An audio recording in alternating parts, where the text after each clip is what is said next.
Assalamualaikum warahmatullahi wabarakatuh. Good morning everybody. How's that today? Today is our 7th meeting. Ini adalah pertemuan kita yang ke-7. Ibu harap kalian masih terus semangat ya mengikuti pembelajaran jarak jauh kita. Today we are going to discuss our new material. Kita mau membahas materi yang baru hari ini.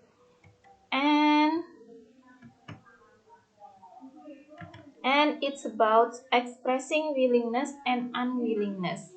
Kita mau membahas tentang expressing willingness and unwillingness. Apa itu willingness? Willingness berarti kesediaan, kemauan untuk melakukan sesuatu. Sedangkan unwillingness itu kebalikannya, yaitu ketidaksediaan atau ketidakmauan untuk melakukan sesuatu.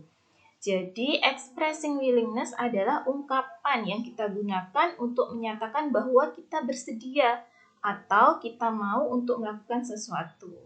Sedangkan expressing unwillingness itu adalah ungkapan yang kita gunakan untuk menyatakan bahwa kita tidak bersedia atau kita tidak mau untuk melakukan sesuatu. Contohnya misalkan, saya mau memasak untuk kamu. Berarti itu termasuk expressing willingness.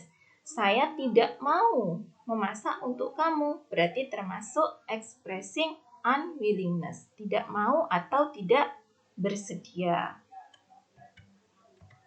Untuk willingness, itu rumusnya menggunakan will diikuti verb one. Jadi will diikuti oleh kata kerja bentuk pertama. Sedangkan unwillingness menggunakan will not, disingkat menjadi won't, diikuti oleh verb satu. Jadi baik willingness maupun unwillingness itu sama-sama menggunakan verb one, sama-sama menggunakan kata kerja bentuk pertama. Bedanya kalau willingness pakai will, mau atau akan, yang artinya mau atau akan. Sedangkan unwillingness, will ditambah dengan not atau disingkat menjadi won't. Paham ya anak-anak ya? Kita lanjutkan. Nah, contoh expressing willingness, ungkapan yang menyatakan kesediaan, yaitu I can cook and I will cook soup for you. Di sini ada will diikuti dengan cook. Cook menunjukkan verb 1, kata kerja bentuk pertama. Nah, kalau diartikan will cook berarti akan memasak atau juga bisa mau memasak ataupun bersedia memasak. Jadi kata-kata I will cook soup for you bisa diartikan saya akan memasak sup untuk kamu, atau saya mau memasak sup untuk kamu, atau saya bersedia memasak sup untuk kamu. Jadi boleh salah satu dari tiga itu artinya. Yang intinya kalau ada will berarti menyatakan mau atau bersedia. Selanjutnya untuk expressing unwillingness. Contohnya, I can sing but I will not sing in front of you. Saya bisa bernyanyi tetapi saya tidak bersedia bernyanyi di hadapan kamu. Di sini ada will not sing. Yang disingkat bisa menjadi won't sing. I can sing but I won't sing in front of you. Nah, will not bisa disingkat jadi won't, diikuti dengan sing, yaitu verb 1, kata kerja bentuk pertama.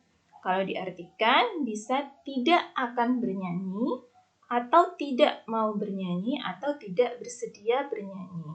Jadi kalau diartikan secara lengkap yang ini, I won't sing in front of you. Saya tidak akan bernyanyi di hadapan kamu.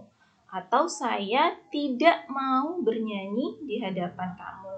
Atau saya tidak bersedia bernyanyi di hadapan kamu. Bagaimana? Anak-anak bisa dipahami ya? Do you understand guys? Mudah kan ya ini? Nah, sekarang yang ketiga, yang dalam bentuk kalimat tanya. atau meminta kesediaan orang lain untuk melakukan sesuatu. Contohnya, Benny, will you close the window please? Benny, maukah kamu menutup jendela? Kemudian responnya certainly sir, tentu saja.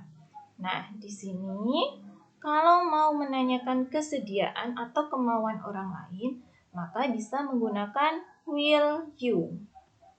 Ya, will diikuti subjek, diikuti verb want. Yang di sini subjeknya berupa you, will you. Nah, will you, kemudian verbnya yaitu close. Will you close the window? Ini yang bisa diartikan, maukah kamu menutup jendela? Atau bersediakah kamu menutup jendela? Gitu anak-anak. Jadi, kalau menanyakan kesediaan, maka will-nya ditaruh di depan sebelum subjek. Do you understand, guys? Is it clear? Jelas ya? I think it's easy. Ibu pikir ini cukup mudah ya untuk kalian. Ibu yakin kalian pasti semuanya bisa memahaminya. If you have any questions, kalau ada pertanyaan, jangan sungkan, nanti silakan ditanyakan di grup WA kita ya. Nanti bisa kita bahas bersama-sama. Okay, so that's all for today. Thank you so much for your attention and see you next week. Bye-bye. Wassalamualaikum warahmatullahi wabarakatuh.